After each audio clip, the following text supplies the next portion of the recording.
হয় চাওক, ৰাজ্যৰ যুৱ প্ৰজন্ম যি সময়ত চাকৰি বাকৰি সন্ধানত হাবাথুৰি খাইছে, বহিৰাজ্যত গৈ আচলতে হাবাথুৰি খাব লগা হৈছে, সেই সময়ত চাকৰিৰ পাছত নগৈ নিজৰ যিখন বাকৰি, নিজৰ বাকৰিখনো যে অৰ্থ উপাৰ্জনৰ বা স্বাৱলম্বিতাৰ যে অন্যতম পথ হ'ব পাৰে, এই কথা এই মুহূৰ্তত প্ৰতীয়মান কৰিছে বা প্ৰমাণিত কৰিছে টিয়কৰ এজন উদ্যমী যুৱক, আৰু তেখেত হৈছে মণ্টু বুঢ়াগোহাঁই। মই এই মুহূৰ্তত কিছু ভিজুৱেলছ প্ৰথমতে দেখাই লৈছোঁ। এইটো স্থান হৈছে টিয়কৰ বলমাজান গাঁৱৰ এটা দৃশ্য, আৰু এখন সেউজীয়া এখন বাৰীৰ এই মুহূৰ্তত ছবি দেখাইছোঁ। এইখন বাকৰি হৈছে মণ্টু বুঢ়াগোহাঁই আৰু তেখেতৰ এজন সতীৰ্থ, তেখেতৰ ভাতৃৰ এখন বাকৰি, আৰু যিখন বাকৰিত তেখেতৰ যিখন পৰিশ্ৰম, সেই পৰিশ্ৰমত আজিৰ তাৰিখত তেখেতসকলে প্ৰায় প্ৰতিদিনে কুইণ্টেলে আচলতে যি তুৰৈ আচলতে তেখেতসকলে বিক্ৰী কৰিবলৈ সক্ষম হৈছে। এই চিন্তাটো আগৰ পৰা দেখিছিলোঁ বজাৰত, যে তুৰৈ যোৱা বছৰ দেখিছিলোঁ তুৰৈৰ চাহিদাটো যথেষ্ট আছে, 40 টকা 50 টকা পৰ্যন্ত বিক্ৰী কৰিছে, কম লৈ যায় আমাৰ ঘৰৰ ওচৰৰ খেতিয়কে। তাৰপিছতে মই ভাবিলোঁ যে তুৰৈ খেতিটো অহা বছৰ কৰিব লাগিব। তেনেকুৱাতে এটা সুযোগ আহিলে যে মোৰ ভাতৃ অৰ্পণজিৎ বুঢ়াগোহাঁই, মাটিটো অৰ্পণজিৎ বুঢ়াগোহাঁইৰ মাটি আচলতে এইটো।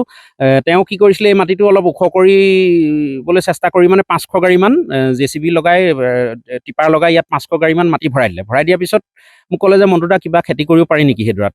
তাৰপিছত আমি চালোঁ যে ইয়াত এটা এডভান্টেজ আছে, তৰৈ খেতি কৰিব লাগিব। তৰৈ খেতিটো এটা এডভান্টেজ আছে যে তৰৈ খেতিৰ শিপাবিলাক পানীত বুৰ গৈ থাকিলেও তৰৈ খেতিটো নমৰে। গতিকে সেই হিচাপে চিন্তা কৰি আমি তৰৈ খেতিটো আৰম্ভ কৰিলোঁ, আৰু এয়া দেখিছে আপোনালোকে, এনেধৰণে আমি আগবাঢ়ি এই তৰৈ খেতিটো কৰিলোঁ, আৰু এতিয়া যথেষ্ট আমি উৎপাদন হৈছে ইয়াত।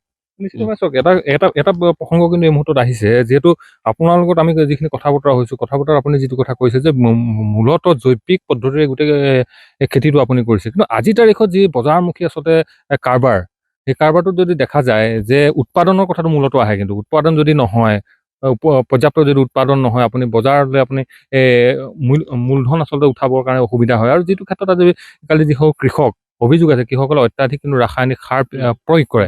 আপোনালোকে যদি প্ৰকৃততে জৈৱিক পদ্ধতিৰে কৰিছে, কেনেধৰণে কৰিছে, আপোনালোকৰ উৎপাদন কিমান হৈছে আচলতে? মই এইখিনিতে এটা কথা ক'ব বিচাৰিছোঁ, বৰ্তমান সময়ত আপুনি কোৱাৰ ধৰণে যি ধৰণে ৰাসায়নিক সাৰ আৰু কীটনাশক ঔষধৰ প্ৰয়োভৰ হৈছে, বিশেষকৈ নামনি উজনি যথেষ্ট পাৰ্থক্য আছে। নামনি কৃষকসকলে কিন্তু এই ক্ষেত্ৰত বেয়া পাব নালাগে, কিন্তু আমি বাতৰিত দেখি থাকোঁ বা হেৰিয়াত আমি নিউজত পাই থাকোঁ যে যথেষ্ট কীটনাশক ঔষধ বা এনেকুৱা যথেষ্ট সাৰ প্ৰয়োগ কৰে, ফিচাৰীবিলাকতো বহুত সাৰ প্ৰয়োগ কৰা দেখোঁ।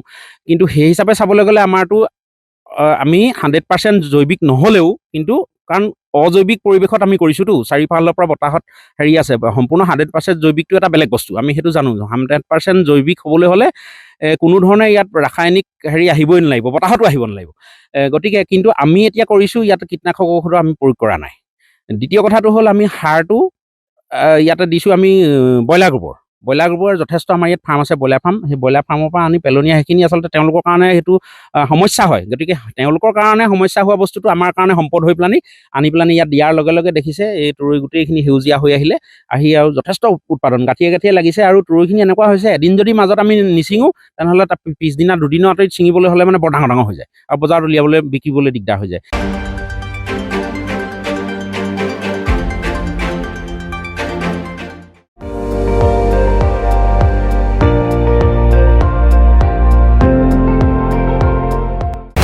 আপুনি চাই আছে ND24, সৰ্বশ্ৰেষ্ঠ নহয়, সৰ্বোত্তমৰ দৌৰত।